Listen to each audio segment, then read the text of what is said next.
So to start off, we wanted to get an idea about your journey, how you came into this field, and to the position that you are today. So I got introduced to wetlands in my master's course. So through my professor, Dr. Pushpam Kumar, who is now with UN Environment, he's head of the economics division. So he was working on a project around Yamuna floodplains, and the task was on economic valuation of Yamuna floodplains, ecosystem services, and I was part of the research team that was doing evaluation of the hydrological functions, especially the groundwater recharge functions. And I also had the environmental economics as my master's thesis project. So it was then when we finished our master's this project master's thesis. I was recommended to Wetlands International by Pushpam, who also used to advise this organization. Then, on a project on, again, it was similar nature to do an economic valuation of Harike wetland. So, largely, I was doing my master's in business economics then.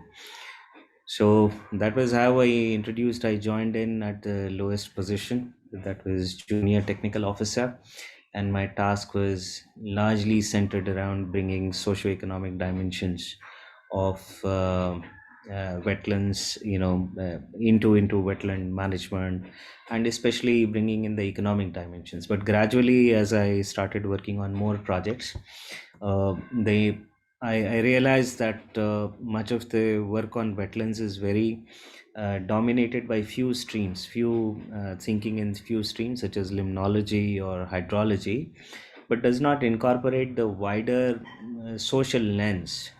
What I consider much of the environment challenges today are not a problem of science per se.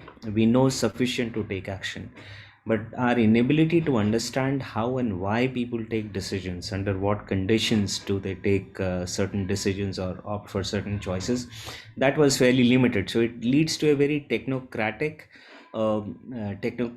construction of any conservation challenge today, and it is assumed that if you get the science right, the problem will go away by itself. However, in reality, it is the politics, social choices that are far more central to what we do. So the journey started, and I started looking into hydrology of the wetland systems, into catchment planning, and thereby I started working with different sectors. So disaster risk reduction, water management, dealing with food production, and trying to understand why they fail to internalize wetlands. Why don't they get the storyline right? And then the journey started with large projects. uh, Post tsunami, I think that was a turning point when 2004 tsunami came in. There was a lot of money being invested in coastal ecosystem restoration, but several of those monies were going waste because people were picking up monies and doing restoration in either two these are quick fix solutions, so let's plant mangroves everywhere, or do it in a way that it's just an issue of planting mangroves and that will settle the coastline. So it was then I traveled the entire coastline, by and that that gave me an opportunity to understand how coastal communities uh, believe, see coastal ecosystems, and way the coast, how is coastal wetlands configured in their own development storylines. And from then, I was able to create partnerships with different sectors. For example, today we are talking about nature-based solutions, but it was way back in 2004-5 we had started looking into investment into wetlands as long-term, nature-based solutions for disaster risk reduction, or looking at food sector and how for cropping systems could be aligned with wetland functioning.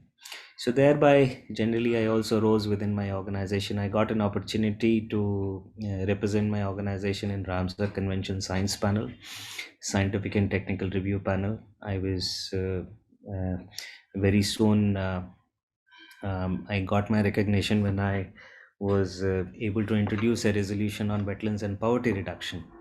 So I brought in several new dimensions to thinking, such as how wetland and poverty issues are connected, or wetland and health issues are connected, and we got them into the mainstream thinking. And the team came, the economics of ecosystems and biodiversity was a landmark report. I was part of the global team as well as national team, and for the last 10 years I'm now heading the organization, heading the technical program. Our work now spans nearly 14 to 15 states. We have number of partners and a team of 20 young people who look forward to learning on wetlands, building their careers with us. So yes, it has been a long journey. It's been nearly 25 years, 23, 24 years with this organization. This was my first job.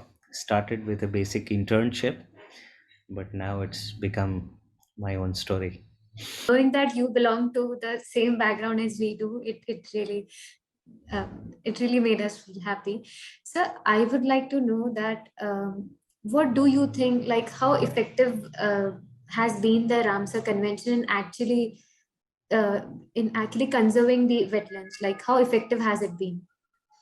So, What are first your of all, we thoughts? should understand what is a convention and what is a purpose. So, convention gives you a platform, an international platform wherein you can discuss with different, countries on issues that are common or are of common interest. So, convention is a platform where very commonly, so India, Pakistan, Bangladesh, and 170 countries together can take a call on how should we look at wetlands, how should we value wetlands, how should we manage water, how should we monitor wetlands. And to that extent, I say it is no Herculean achievement to have an entire convention dedicated to an ecosystem. So Ramsar Convention has given that platform, and initially the convention began with a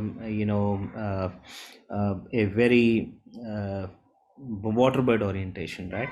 The wetland conservation itself has come into being because hunters who were shooting ducks suddenly realized that the number of ducks that are there in the wetlands and hunting is coming down. So they got worried. So where will we keep on shooting? Where does the game go? And then they started investing themselves that if we have to have more number of ducks, then there should be more wetlands. So where are these wetlands? What is happening to them? And then this whole chain reaction started from North America, Europe, and coming down to all the way to developing world and underdeveloped world.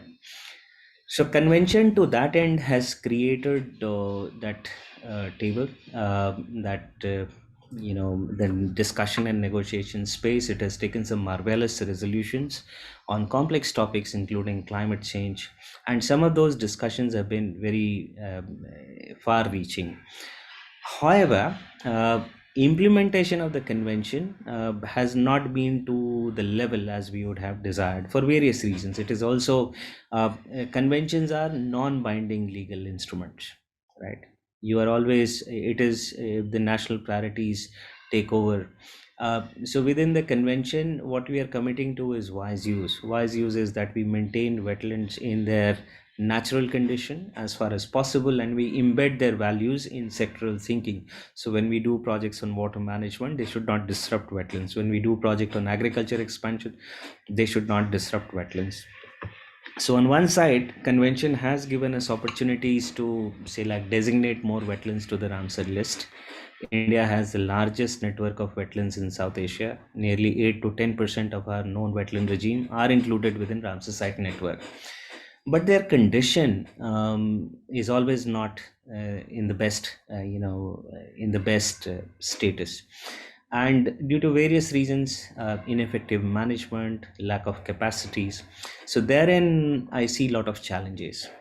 So we keep on designating Ramsar sites, but equal effort in ensuring that Ramsar site, the promise of Ramsar site is that their health will be maintained in wise use, and that is rendered slightly less delivered because of several reasons. Now, wetland conservation is also becoming slightly more complex than what was in 70s or 80s. In 70s or 80s, much of the narrative around wetlands conservation was that let's look at water birds. So when Siberian cranes, for example, stopped coming in Bharatpur in early 90s, that became the headline.